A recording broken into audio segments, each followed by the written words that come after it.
Well, two Cape Town diving schools are partnering with Public Works to train former poachers. Once qualified, the group will help remove sunken wrecks congesting ports. This groundbreaking initiative, called Small Harbours Rescue, has already created employment for over 100 people. Nobisutu Hejana is following the story for us. She joins us now live. So, Nobisutu, a group of former Hout Bay poachers have changed their lives by becoming trained divers. How did this actually happen? Well, Shahan, it started in 2017 where a group of men from Hout Bay and Hankberg received diving training lessons from an initiative that was driven by the Department of Public Works. And the whole idea behind it was to actually give employment and a second chance to the poachers who are now turned into commercial divers.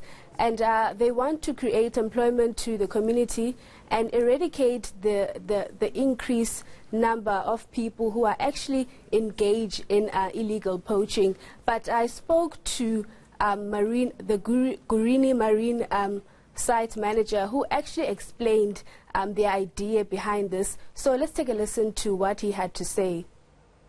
At the moment, the community it's a lot of poaching going around. And that's what we try to stop and get the people for the community, especially the community, to get them on board and to become something. And also not only for the guys that's diving, but also for their family. Because most of them were, like when they were still younger, they were all poachers. So that's what we try to help the community to improve their life of living. Of course, this is uplifting the community of Hout Bay. I believe you spoke to a former poacher who now works at the marine construction. Certainly, Shahan. Now, Stefan Braff started poaching at the tender age of 14 years old.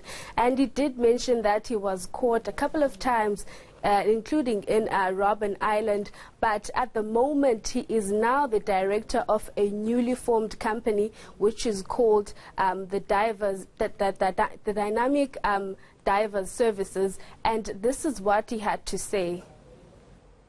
I have been poaching since the age of 14 years old. So the reason being for me going poaching is because to help at my family at home, get a little bit of extra income. And since we are in a fishing village and a fishing community, as you can see, we're close to the ocean. It's a second nature for us as people from Hout Bay to rather go catching fish on a boat, catching crayfish, or diving. So I fall into that category of divers. Good to get some good news for a change. We'll leave it right there. Nobisutu Hejana is in Cape Town.